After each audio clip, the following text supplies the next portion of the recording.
घमण्डी मान्छे र उम्लिएको दूध एउटै हो। यदि दुवैलाई सम्हाल्न सकिएन भने दुवैको अस्तित्व सकिएर जान्छ। नमस्कार, कार्यक्रम मेरो संघर्षमा यहाँहरूलाई स्वागत छ। म सिर्जना गुरागाई। दर्शकवृन्द, मेरो संघर्ष कार्यक्रममा हामी विभिन्न व्यक्तित्वहरूको जीवन संघर्षलाई दर्शक श्रोता माझमा परिचित गराउँदै आएका छौं। यसै क्रममा आजको कार्यक्रम मेरो संघर्षको बसाइमा हामीसँग एक सफल व्यक्तित्व हुनुहुन्छ। हो दर्शकवृन्द, उहाँलाई सरकारी जागिरमा पटक्कै मन थिएन, तर बाध्य बनेर उहाँले सरकारी जागिरमा नै होमिनु पर्यो। उहाँ गीत पनि गाउनुहुन्थ्यो, तर जब उहाँको विभिन्न ख्यातिप्राप्त स्रष्टाहरूसँग भेट हुन्छ त्यसपछि गीत गाउनलाई तिलाञ्जली दिँदै उहाँ निरन्तर गीत लेखन र कविता रचनातिर लागिरहनुभयो। दर्शकवृन्द, आजको कार्यक्रम मेरो संघर्षको बसाइमा हामीसँग वरिष्ठ कवि गीतकार कालीप्रसाद रिजाल हुनुहुन्छ।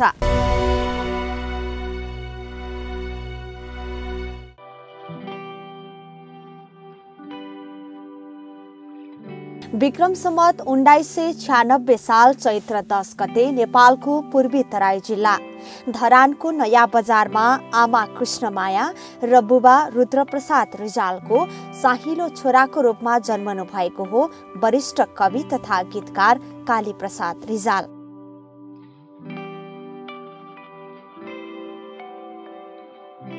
आमा बुबा खेतीपातीको काम गर्ने मध्यम वर्गीय संयुक्त परिवारमा जन्मनु भएको हो रिजाल।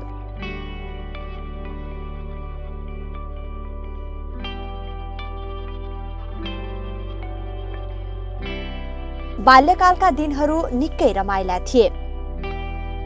बच्चा बेलामा खेलकुदमा धेरै नै रुचि थियो उहाँको। कबड्डी, डन्डीबियो लगायतका खेल खेल्न ज्यादै रुचि राख्ने, बाँकी समयमा घुम्नलाई ज्यादै मन पराउने र उपद्रो गर्नमा पनि उहाँ निकै माहिर नै हुनुहुन्थ्यो। उपद्रोकै कारण रुखबाट झरेर एकपटक ठूलो घटनाबाट बच्न सफल भएको जस्ता विभिन्न घटनाहरूलाई सम्झँदै आफ्नो बाल्यकाललाई यसरी व्यक्त गर्नुहुन्छ।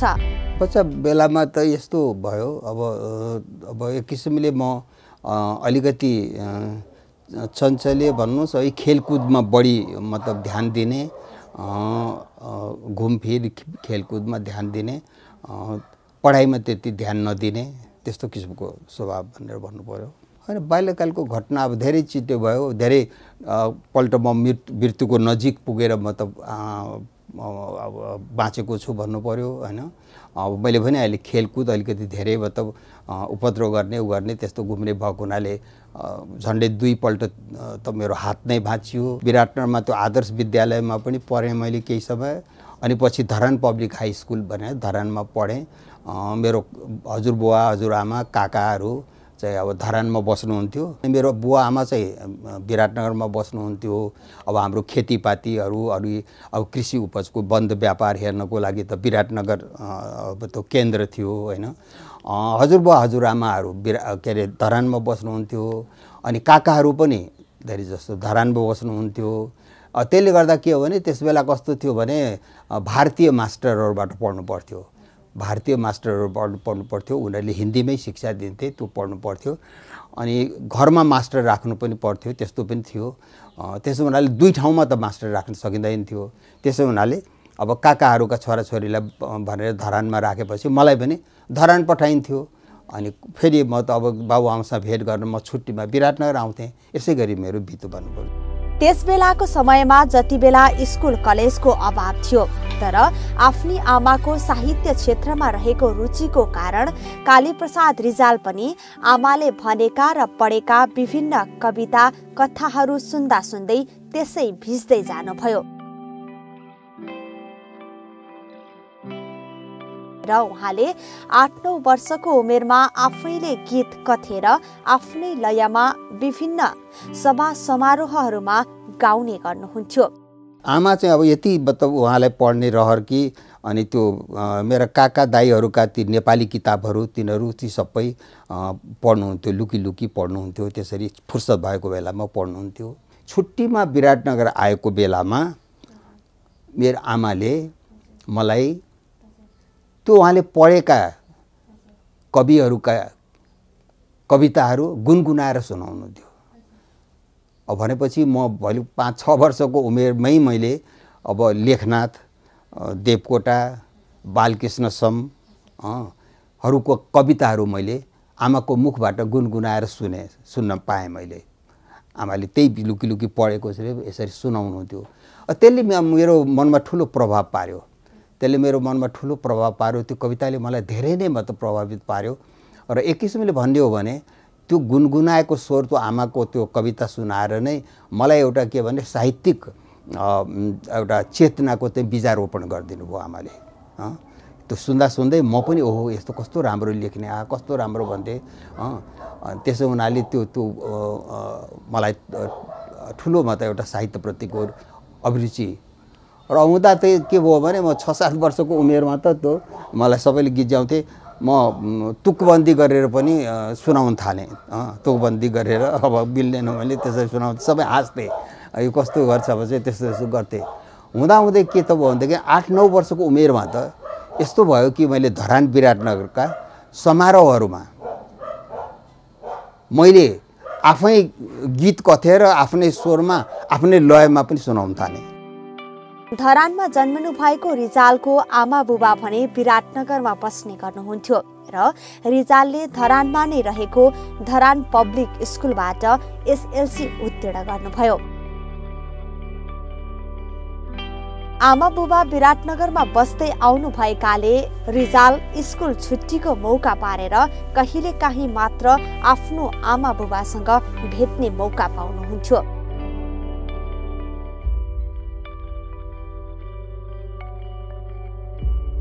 कालीप्रसाद रिजाल जब 6 वर्षको उमेरमा विराटनगर आउनु भएको थियो, त्यही समयमा आफ्नो आमाले पढ्नु भएको कविताले नै उहाँमा साहित्यको बीजारोपण गरिदियो।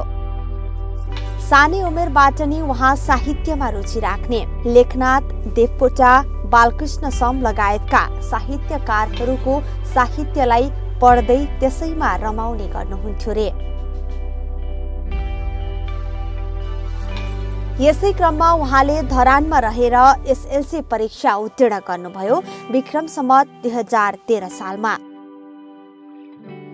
उहाँको हजुरबुबा हजुरआमा काशीवास गर्न बनारसमा जानुहुन्थ्यो र उहाँलाई पनि काकाले बनारस जानुपर्छ भन्दा उहाँलाई बनारस जाने मन भएन। कारण उहाँलाई पनि आमाले पढेको कविता सुनेर साहित्य क्षेत्रका ख्याति प्राप्त व्यक्तित्वहरूसँग भेट गरेर साहित्यमा नै आफूलाई पनि आबद्ध गर्ने इच्छा जागेको थियो। मेरो हजुरबुवा हजुरआमा चाहिँ त्यसबेला काशीवास गर्नुहुन्थ्यो, बनारसमा बस्नुहुन्थ्यो। त्यस हुनाले त्यो त्यसले गर्दाखेरि एउटा फाइदा के भयो भनेदेखि मेरा काकाहरू, मेरा दाइहरू सबैले बनारसमा शिक्षा पाउनुभयो। उहाँले हजुरबुवा हजुरआमाको हेरविचार पनि गर्ने अनि पढ्ने पनि गर्दाखेरि सबैले शिक्षा पाउनुभयो। जब मैले एसएलसी पास गरेँ अनि मलाई पनि त्यही भन्यो, ल अब तैँले एसएलसी पास गरिस्, अब कलेजमा पढ्नलाई तैँले बनारस जानुपर्छ। अब त्यहाँ हजुरबुवा हजुरआमाहरूको पनि रेखदेख अब हेरविचार गर्नु पर्यो, अनि ती बसेर पढ्नु राम्रो किसिमले, ल अब तैँले उतातिर जानुपर्छ भने। तर मैले मानिनँ। मैले भने म त बनारस त जान्न, म त ऊ जान्न भने। अनि त के गर्छस् त भनेपछि म त काठमाडौँ जान्छु भने। अनि अब त्यसबेला काठमाडौँ भनेको त हाम्रो लागि त एकदम नै बरु अब इन्डियामा जानलाई त त्यो जोगबनीमा जाने बित्तिकै रेल चढ्ने बित्तिकै जहाँ पनि पुगिन्थ्यो। अब यहाँ त कहाँबाट आउने, के गर्ने, कसो गर्ने। फेरि अब त्यसैले सबैले सम्झाए, हेर चिसो ठाउँ छ, अब यहाँ तराईको मान्छेहरू त्यहाँ बसेर कसले गर्ने, हुन त काका हुनुहुन्छ एकजना, तर पनि त्यसलाई अप्ठ्यारो पर्छ। अब उहाँ हजुरबुवा हजुरआमा बस्नुपर्छ, घरको खाना खान पाइन्छ, मजाले पढ्न पाइन्छ। अब दाई काकाहरू सबैले ती पढे, जा बनारस पढ भने मैले मानेँ। म त्यसो भए म पढ्दिनँ, म गर्दै मैले अड्डी लिएँ। अब अड्डी लिएँ, अब साह्रै नै भएपछि कति सम्झाउँदा पनि नमानेपछि अनि अब ल त भाइको अब त जा भनेर मलाई दिए। त पढ्ने भनेपछि जा, तर दुःख पाउँछ सेर। अब त्यहाँ कान पनि अब काकाको उसमा त हुन्छ, तर अब के हुन्छ हामीलाई थाहा छैन। ल गाह्रो भनेपछि, तर मैले यस्तो जिद्दी गर्नुको पछाडि के थियो त भनेदेखि आमाले सुनाएका ती कविताका सर्जकहरूसित म भेट गर्न चाहन्थेँ। बनारसमा गएर त्यो सम्भव थिएन मलाई। मैले त्यो 5-6 वर्षको उमेरमा सुनेका ती कविताहरू लक्ष्मीप्रसाद देवकोटा, लेखनाथ, बालकृष्ण सम, यिनीहरूसित म साक्षात्कार, यिनीहरूको दर्शन गर्न चाहन्थेँ, साक्षात्कार गर्न जान चाहन्थेँ म।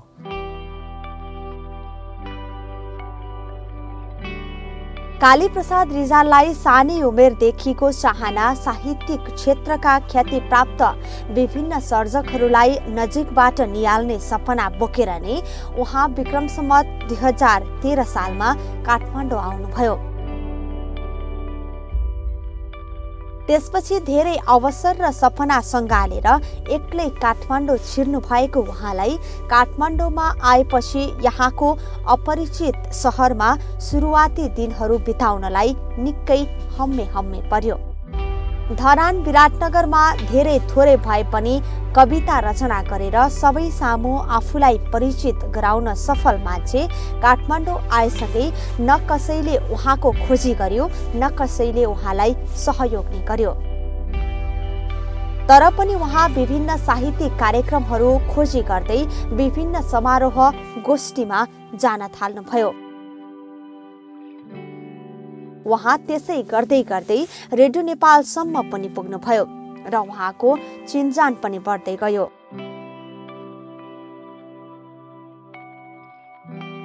उहाँ अन्य विभिन्न कवि गोष्ठीहरूमा सहभागी हुन थाल्नुभयो। कालीप्रसाद रिजाल कविता लेखन मात्रै नभएर गीत पनि गाउनुहुन्थ्यो। यसै क्रममा उहाँ रेडियो नेपालमा स्वर परीक्षा दिनलाई पनि जानु भएको थियो।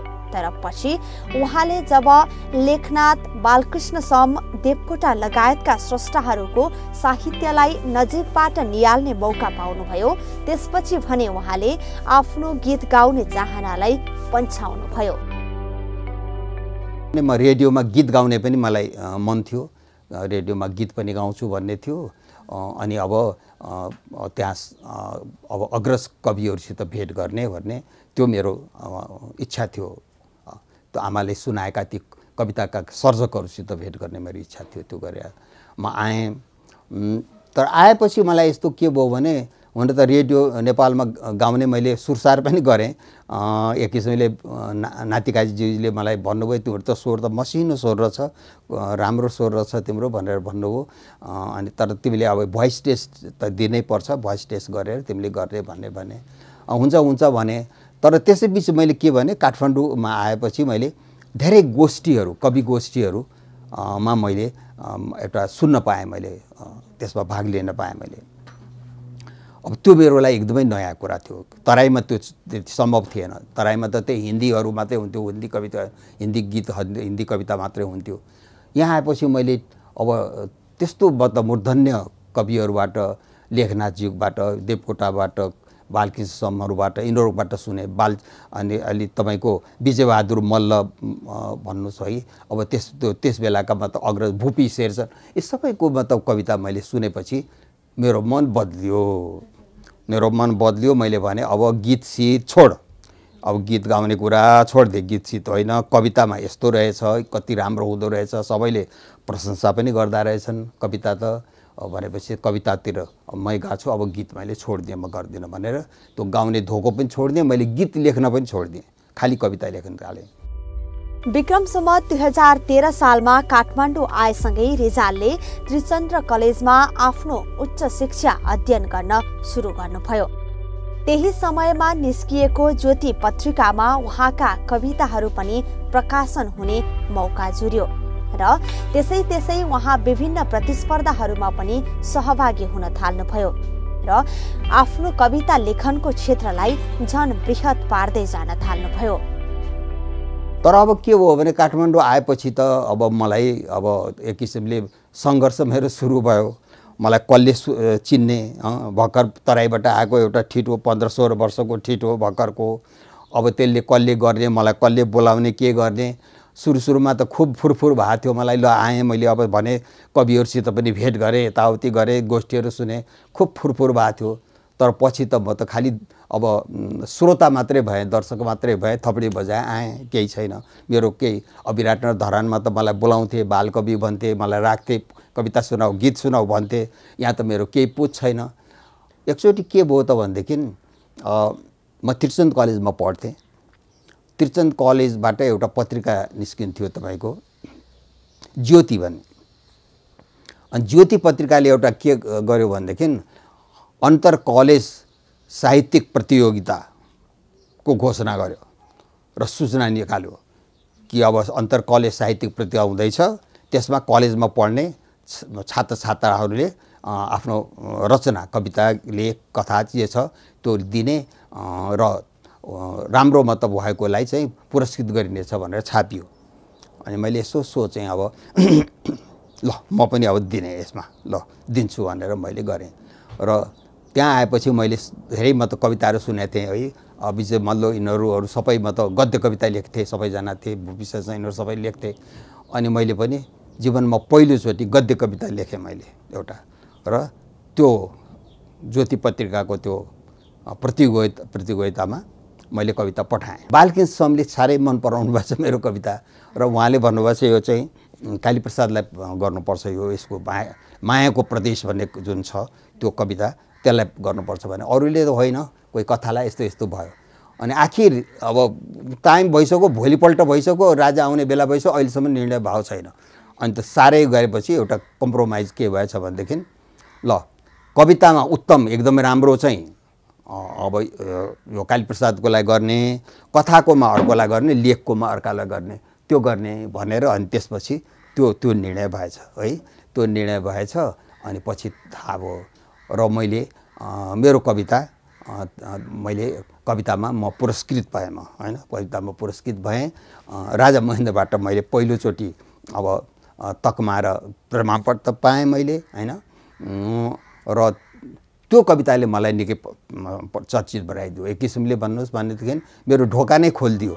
उहाँले कविता प्रतियोगितामा प्रथम स्थान हासिल गरेर राजा महेन्द्रको हातबाट तकमा र प्रमाणपत्र आफ्नो हात पार्न पनि सफल हुनुभएको थियो। कालीप्रसाद रिजालले अपरिचित नौलो सहर काठमाडौँमा विक्रम सम्वत 2013 सालबाट औपचारिक बसाई सुरुवात गर्नुभएको थियो। काकाले बनारस गएर पढ्नुपर्छ भन्दा काठमाडौँ आएर साहित्य साधनामा लाग्ने र विभिन्न साहित्यिक स्रष्टाहरूसँग भेटघाट गरी साहित्यमा आफ्नो जीवनलाई समर्पित गर्न चाहने, कसैको बन्धनमा बस्न नरुचाउने भएकै कारणले उहाँले बनारस भन्दा पनि काठमाडौँलाई नै रोज्नु भएको थियो। नभन्दै उहाँ अपरिचित भए पनि बिस्तारै बिस्तारै विभिन्न सभा समारोहमा सहभागी हुँदै जाने क्रममा कविता रचना गर्दा गर्दै उहाँ धेरै व्यक्तिमाझ परिचित भइसक्नु भएको थियो र उहाँले त्रिचन्द्र कलेजबाट स्नातक पढ्दा पढ्दै विक्रम सम्वत 2016 सालमा बनारसबाट अजिता शर्मासँग विवाह बन्धनमा बाँधिनुभयो। त्यसपछि श्रीमतीलाई बनारसमै छाडेर उहाँ फेरि पनि काठमाडौँ नै फर्कनुभयो। तर उहाँ काठमाडौँ आए लगत्तै बिरामी पर्नुभयो रे। यसले गर्दा उहाँको 1 वर्ष बेकारमा खेर गयो। कुराकानीको क्रममा उहाँ भन्नुहुन्छ, त्यहाँबाट मैले ग्रेजुएसन गरेपछि अब दुईटा कुरा भयो हेर्नुहोस् होइन। एउटा कुरा त ग्रेजुएसन गर्दा गर्दै त्यस बेलाको चलन अनुसार के थियो भने अभिभावकहरूले नै अब सबै हेर्ने उ थियो, चलन थियो।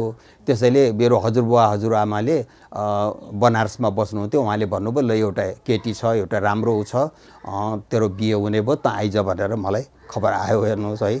अनि एउटा फोटो पनि देखाएको थियो। मैले भने म कहाँ, मेरो त जाँच छ, अब बिकमको परीक्षा आइरहेछ, 1 महिना पनि छैन, अब त्यो होइन त आइज बिहे गर्नु, 1-2 दिन बस्नु, गइहाल्नु। अब अभिभावकले भनेपछि हार्ने कुरा थिएन मेरो। त्यस बेला बिहे भयो है।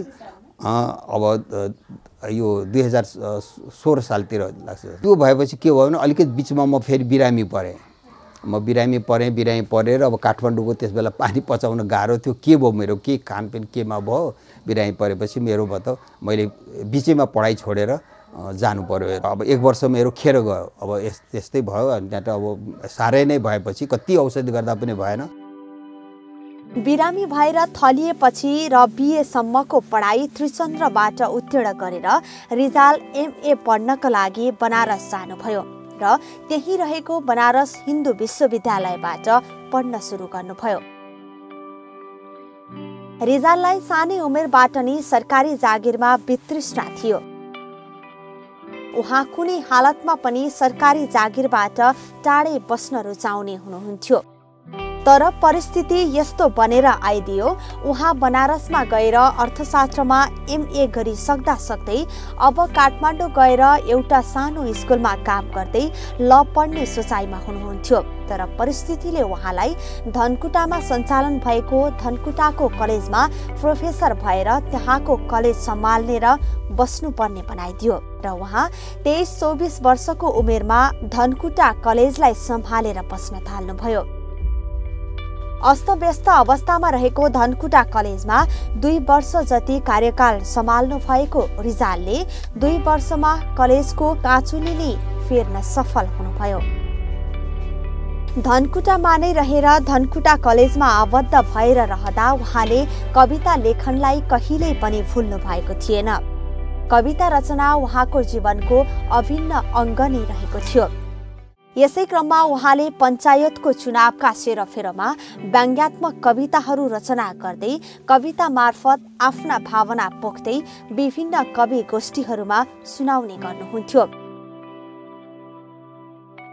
जब उहाँको पञ्चायत चुनावमा सूर्यबहादुर थापासँग भेट भयो, त्यसपछि कालीप्रसाद रिजाललाई अर्थशास्त्रमा एमए गरेको मान्छे भूमि सुधार अधिकारी हुनु पर्यो भनेर आग्रह गरेपछि उहाँले बाध्य बनेर चाहना नहुँदा नहुँदै पनि जबरजस्ती सरकारी जागिरमा होमिनु पर्यो।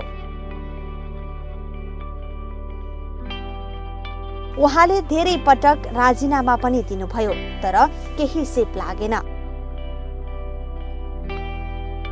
पछि फेरि उहाँ आफैलाई लाग्यो राजनीतिक नियुक्ति भएपछि कतै जान नपाउने भएकाले उहाँले फेरि निजामती सेवामा नाम निकाल्छु भन्ने सोचेर सूचना विभागको डाइरेक्टरमा नाम निकाल्नुभयो। त्यही सूचना विभागको डाइरेक्टर भएर 20 वर्षसम्म काम गरेर यति बेला रिजाल रिटायर जीवन बिताइरहनु भएको छ। पछि म बनारस गएँ र अब भएन, काठमाडौँले मलाई फापेन भनेपछि बनारस गएर मैले बिएचयूबाट मैले एमए गरेँ। तर अब यस्तो हुन्छ मेरो अबको सङ्घर्षको जीवन यसो हेर्नुहोस् के छ भने आफूले चिताए जस्तो हुँदैन। मेरो चाहिँ के थियो भने म अलिक व्यङ्ग लेख्ने, अलिक त्यस्तै किसिमको कविताहरू लेख्ने, कतिपय मेरा कविताहरू त्यसबेला विवादित पनि भए होइन। त्यस्तो गर्ने मान्छे। अब म फेरि बनारसमा बस्या हुनाले गरे हुनाले त्यहाँको माहौल भिन्दै थियो, राजनीतिक वातावरण त्यहाँको अर्कै थियो होइन। मेरो विचार के थियो भने म सरकारी जागिर नखाने, यही यस्तै लेख्ने, क्रान्तिकारी हुने, यसै गरी गर्ने, म सरकारी जागिर नखाने। मेरो इच्छा के थियो भने म वकालत गर्ने, एडभोकेट हुने, ल पढेर एडभोकेट हुने, एडभोकेट गरेर स्वतन्त्र जीवन व्यतीत गर्ने, कसैको केही जागिर सागिर छैन, आफ्नै मतलब आर्जन गरेर गर्ने र मतलब लेख्ने, आफूलाई मन लागेको कुरा लेख्ने, यो थियो। मैले ल पनि गरेँ, तर यस्तो भइदियो कि आखिर मैले त्यो पेसा अपनाउन पाइनँ। जब मैले एमए पास गरेँ, एमए पास गर्ने बित्तिकै के भयो त भनेदेखि धनकुटा डिग्री कलेज थियो धनकुटामा। अब त्यहाँ के भएछ भने त्यसबेला काठमाडौँबाट कोही पनि प्रोफेसरहरू जान मन नपराउने, त्यसबेला बाटो पनि थिएन, पहाडको बाटो, कलेज त खोले तर अब को जाने, पैदल हिँडेर भर्खरको ठिटो हेर्नु, भर्खर त्यसबेला म 22 वर्षको थिएँ होइन। अब भर्खरको ठिटो पैदल हिँडेर म धनकुटा पुगेँ हेर्नुहोस्। अब त्यो पुगेपछि त्यही पनि अब त्यसपछि भोलिपल्ट कलेज जान्छु त कलेजको खबर हेरेपछि त म निराश भएँ, उदास भएँ। विद्यार्थी पनि छैनन्, 5-7 जना कतिजना विद्यार्थी छन्, प्रोफेसर कोही छैन। एउटा नेपालीको हेमचन्द्र पोखरेल हुनुहुन्थ्यो, उहाँ हुनुहुन्थ्यो, अरू पनि केही छैनन्, पैसा पनि छैन, केही पनि छैन। अब त्यस्तो ठाउँमा मलाई भर्खरको अब 22 वर्षको मान्छे प्रिन्सिपल हुन पुगेँ। आखिर मैले कलेज गरेँ। उनीहरूलाई त मतलब म फर्किन्छु भने, तर अब कलेज के अरे त्यहाँ धनकुटावासीहरूले सोचे अब यो फर्किँदैन भने है। अनि मलाई फेयरवेल दिने भन्दै थिए। मैले फेयरवेल नाइ म गरेँ भनेपछि मेरो वाइफलाई अजितालाई फेयरवेल दिएँ है। त्यहाँका केटीहरू बस गर्ने सबैले गरेर अनि आखिर म आएँ र भूमि सुधार मैले जोइन गरेँ। हेर्नुहोस् है, अब भूमि सुधार पहिलोचोटि अब यो भन्नुहोस् न, कहिले सरकारी जागिरप्रति वितृष्ण हुने मान्छे सरकारी जागिर खान बाध्य भएँ म यस किसिमले। र भूमि सुधार अधिकारी भएँ। मैले पाल्पामा काम गरेँ। अब त्यसपछि अब कतिचोटि राजीनामा गरेँ मैले, नाइ भने फेरि अनि त्यहाँ गरेँ। त्यही भएपछि अब यस्तै भयो। अब व्यवहारले पनि छोप्यो। अब छोराहरू अलिकति अब ठुला भए। अब घरमा पनि अब परिवारले बस्न थाल्यो। अब हेर्नुहोस्, तपाईँले काठमाडौँ बस्नुपर्छ। हेर्नुहोस्, तपाईँ जागिरको अब चाहिँ कुरा भएन, आफ्नो मात्रै सोचेर हुँदैन। अब छोराहरू भयो, काठमाडौँ भयो भने उनीहरूले राम्रो पढाइ पाउँछन्। अब गएर के गर्नु, विराट उसमा गएर यिनीहरूको पढाइ बिग्रिन्छ। कमसेकम यहाँ तपाईँ काठमाडौँ बस्दिनु भयो भने यिनीहरूले पढाइ त पाउँछन्। अब यिनीहरूको पनि हेर्नु पर्यो भनेपछि अब यस्तो हुँदो रहेछ जिन्दगीमा, आफूले सोचे जस्तो हुँदो रहेछ। अनि त्यसपछि मैले त्यहाँबाट अब के गर्ने भनेपछि मैले भने हेर्नुहोस्, जिल्लामा चाहिँ म जान्न। अब जिल्ला चाहिँ भयो, म पाल्पाबाट अब आएँ, म जान्न। तर के भनेदेखि भरसक त मलाई बिदा दिनुहोस् भनेपछि उनीहरूले होइन त्यसो भए काठमाडौँमा बसेर एउटा केही गर्नु भनेर मलाई काठमाडौँमा काम लगायो है।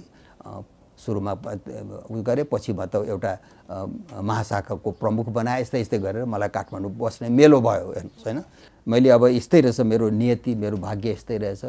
जागिर मैले खानु मेरो लेखेको रहेछ। अब गर्ने के, खानु परेपछि त्यो भूमि सुधार मात्रै किन गर्ने? किनभने भूमि सुधारको जागिर चाहिँ के रहेछ भने त्यो राजनीतिक नियुक्ति रहेछ।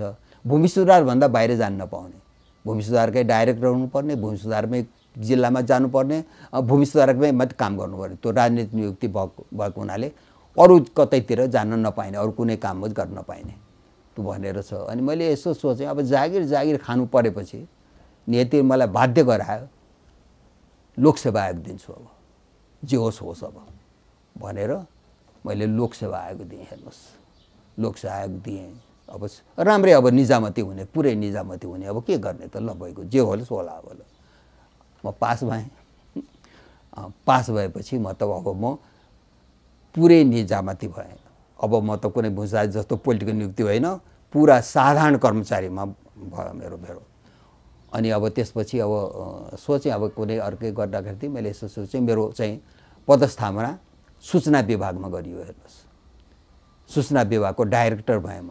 अब पुरै कर्मचारी भएँ म। अब निजामती कर्मचारी भएँ, जहाँ पनि अब जान सक्ने, जता पनि गर्न सक्ने भएँ सूचनाको। यो गर्दा गर्दै तपाईँको कस्तो भनेदेखि काठमाडौँ आएको र यो सबै हिसाब गर्दा झन्डै 20 वर्ष मेरो बितेछ।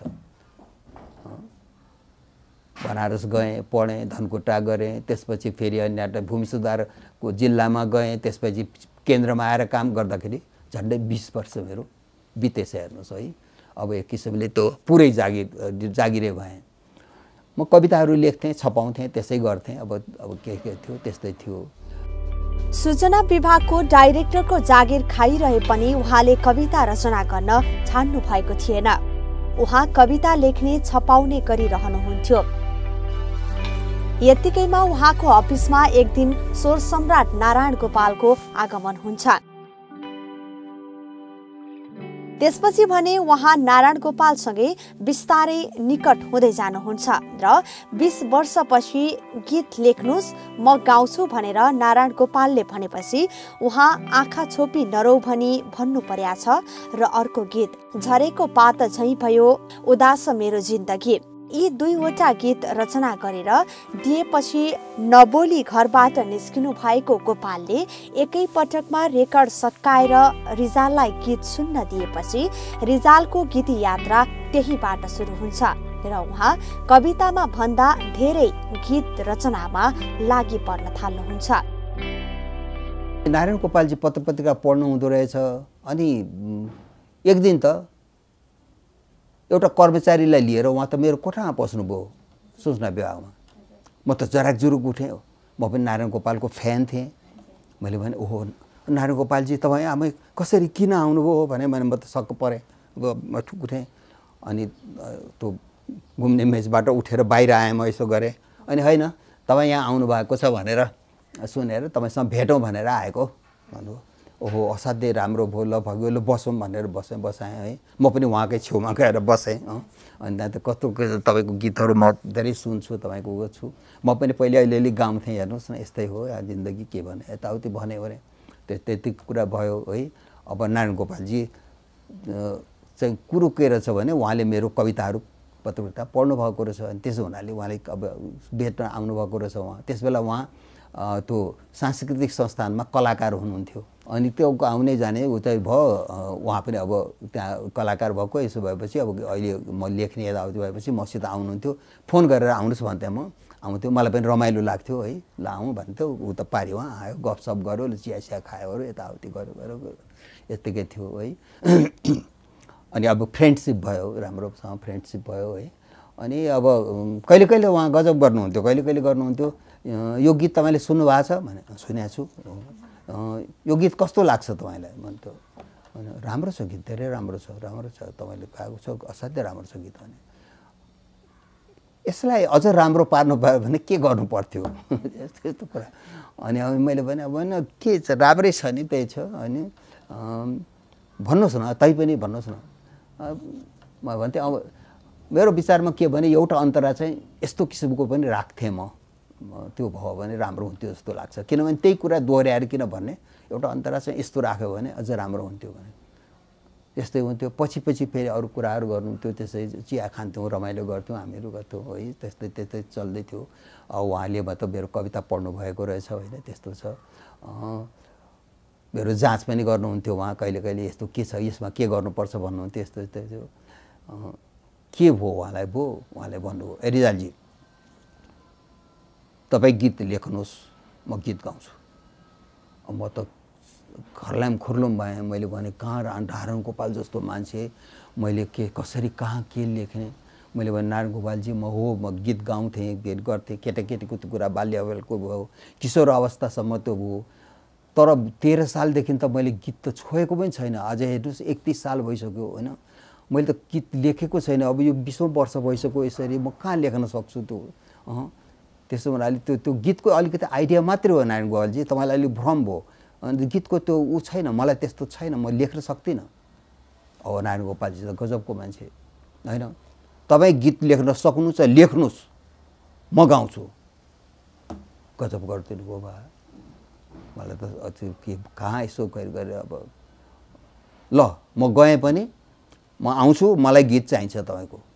अनि बसेँ। अब के गर्ने, 20 वर्षपछि कलम लिएर बसेँ। नारायण गोपालजीले त फेरि मलाई गर्नुहुन्छ भनेर 20 वर्षपछि कदम लिएर बसेँ। बल्ल बल्ल एउटा गीत लेखेपछि अनि यसो लामो सास फेरेँ। ल जे भए पनि एउटा गीत त तयार भयो।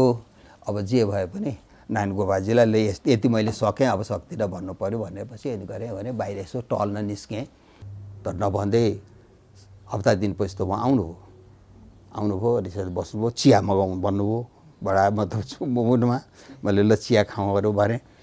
अनि त्यसपछि चिया खाएँ। अनि त्यो खायौँ हामीले। अनि उहाँले एउटा क्यासेट दिनुभयो। ल एउटा क्यासेट छ यो, कस्तो छ तपाईँ सुन्नु होला, मलाई कमेन्ट गर्नु होला है। ल म हिँडेँ पनि भन्नुभयो, हिँड्नुभयो। अनि त्यसपछि क्यासेटमा मैले त सोचेँ कि भने कुनै अर्कै कोही हो, किनभने म कमेन्ट गरिरहन्थेँ यो गीतमा अझ यो भए राम्रो हुन्थ्यो भन्थेँ। यस्तो भन्थेँ, केही होला, त्यस्तै केही होला, ठिकै छ हेरौँला भनेर भने। अफिस बन्द भएपछि बेलुका आएर मैले क्यासेट सुनेँ।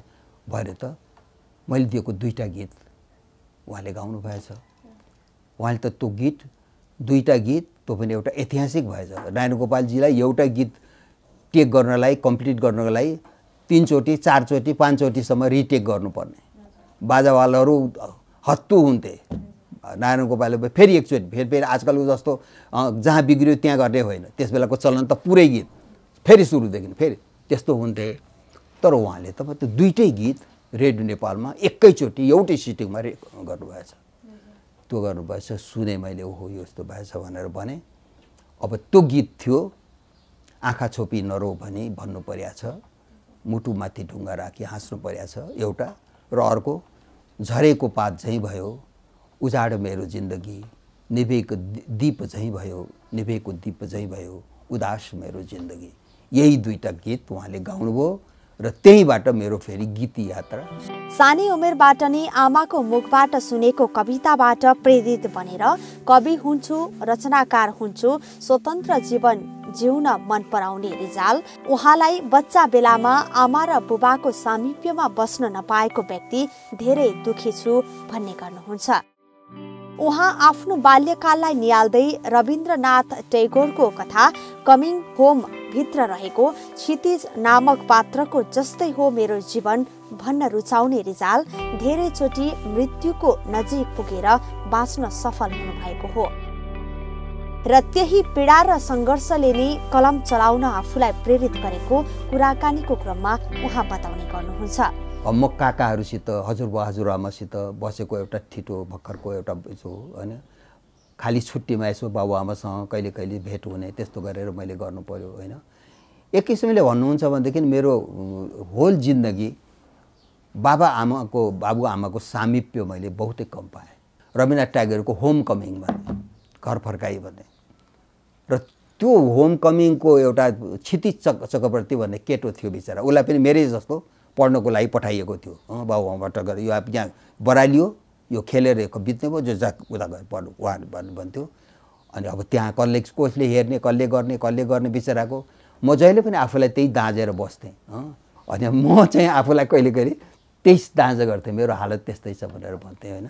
त्यस किसिमको पीडाहरू त मैले धेरै मतलब भोगेको छु। अब एक किसिमले भन्नुहोस् न, बाबुआमाको सान्निध्य नपाएपछि त्यो बेग्लै हुर्किएको एउटा बच्चा त्यो छ। तर त्यसको अतिरिक्त के भने म भावुक पनि भएँ। त्यही कारणले गर्दाखेरि मेरो मतलब सान्निध्य भन्नुहोस्, मेरो अब अलिकति निकटता चाहिँ त्यो अलिक त्यस्तै खालका मान्छेहरू, नोकर चाकरहरू त्यस्तोहरूसित भयो। मेरो सान्निध्य अलिकति भन्नुहोस् अघि नारी जातिहरूप्रति भयो, किनभने उनीहरूको बुहारतन मैले देखेको छु। धनी घरकी बुहारी, धनी माइतीकी बुहारी र गरिब माइतीकी बुहारीमा भेदभाव गरिन्थ्यो, त्यो मैले प्रत्यक्ष देखेको छु। त्यसले गर्दा मलाई भावुक पनि बनायो, धेरै भावुक पनि बनायो। मलाई त्यसपछि सहानुभूति पनि भयो। मलाई लाग्छ यी सब कुराले पनि मलाई भावुक बनायो, केही लेख्नलाई मलाई प्रेरित गर्यो यी चिजहरू। र म अहिले पनि मतलब जो लेख्छु अलिकति त्यो एक किसिमको स्याड सङ्ग्सहरू धेरै लेख्छु। मलाई लाग्छ त्यो एउटा प्रभाव हो। कवि तथा गीतकार कालीप्रसाद रिजाल पछिल्लो समयको साहित्य सङ्गीत क्षेत्र व्यवसायको रूपमा अगाडि बढ्दै गयो भनेर दुखेसो पनि व्यक्त गर्नुहुन्छ। पहिला गीत साहित्य रचना गर्नलाई एउटा समर्पणको भावना राखेर साधनाद्वारा निखारिएर आउँथ्यो भने आजकाल व्यावसायिक भएर धेरै आएको देखिन्छ। नेपालीपन भएका गीतहरू कमै मात्रामा आएका छन्। गीतमा नेपालीपन जरुरी रहेको बताउने गर्नुहुन्छ। 20 वर्षसम्मको लामो समयको अन्तरालपछि नारायण गोपालको अनुरोधमा गीत लेखन सुरु गर्नुभएको कालीप्रसाद रिजालले 500 भन्दा बढी गीत नेपाली साङ्गीतिक आकाशमा पस्किसक्नु भएको छ भने उहाँका कविता संग्रह र गीति संग्रह पनि थुप्रै संख्यामा प्रकाशित भइसकेका छन्।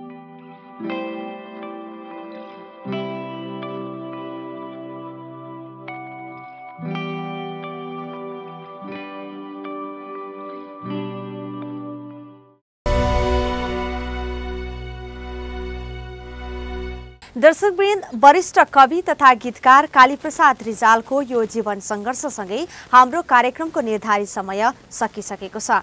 कार्यक्रमबारे तपाईको अमूल्य सुझावको आशा राख्दै लाइक र शेयर गर्नको लागि अनुरोधका साथमा अर्को दिन अर्को कार्यक्रममा अर्को व्यक्तिको जीवन सङ्घर्षको साथमा भेट्ने बाचाका साथ आजको कार्यक्रमबाट हामी सम्पूर्ण टिम बिदा माग्छौं।